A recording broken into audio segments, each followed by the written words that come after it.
November 22nd, 1963, a bright, sunny day in Dallas, Texas. President John F. Kennedy, young and full of promise, rode in an open motorcade, waving to the cheering crowds. Suddenly, shots rang out, echoing through Dealey Plaza. The world watched in horror as the young president slumped, fatally wounded. This moment, etched in time, marked a turning point in American history, leaving an indelible scar on the nation's psyche. The assassination of a president is a seismic event. It strikes at the heart of democracy, a stark reminder of the fragility of power and the vulnerability of even the most protected figures.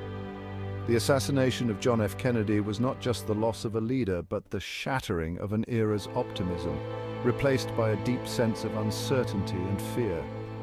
The assassination of President Kennedy was a tragedy that continues to resonate today. It is a story of political intrigue, conspiracy theories, and unanswered questions. The events of that fateful day in Dallas have captivated historians, researchers, and the public for decades. In the aftermath of the assassination, the world grappled with the shocking reality of the event and sought answers to the many questions that lingered.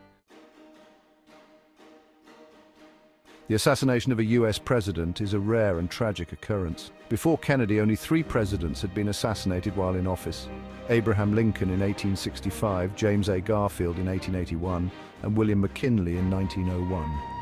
Each of these assassinations sent shockwaves through the nation, leaving behind a legacy of grief and a thirst for justice. Lincoln's assassination, just days after the end of the Civil War, threw the country into turmoil as it struggled to rebuild and reconcile. Garfield, shot just months into his term, became a symbol of political extremism and the dangers of partisan division. McKinley's assassination, at the hands of an anarchist, sparked a national conversation about immigration and radicalism. These past assassinations, while tragic, did not carry the same level of mystery and conspiracy that shrouds Kennedy's death.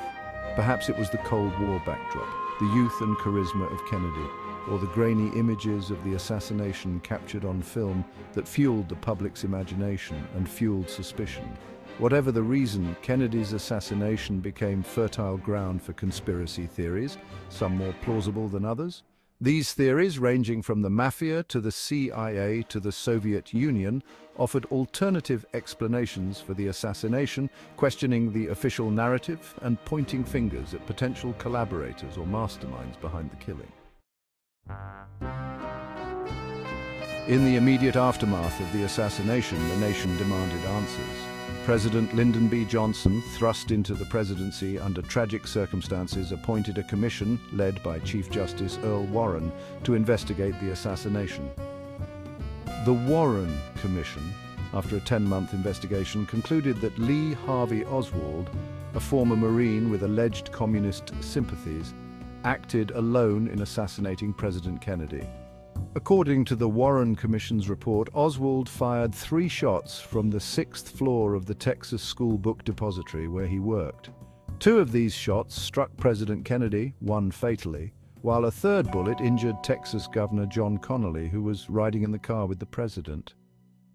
The report painted Oswald as a disgruntled loner, driven by personal demons and a desire for notoriety. The Warren Commission's findings, while presented as definitive, did little to quell the public's doubts. Critics pointed to inconsistencies in witness testimony, the lack of a clear motive for Oswald's actions, and the seemingly impossible trajectory of some of the bullets. The official explanation for many simply did not add up. The Warren report, despite its flaws and omissions, remains the official account of the assassination. It is the version of events taught in schools and presented in museums. However, for many Americans, the Warren Report is a whitewashed version of history, a deliberate attempt to conceal the truth about Kennedy's death.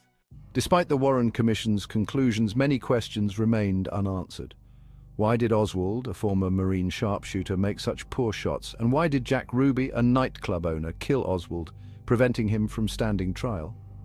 These questions, along with distrust of the government, fueled public skepticism. Conspiracy theories flourished, implicating actors from the Mafia to the CIA. The variety of theories speaks to the enduring mystery and public's desire for answers.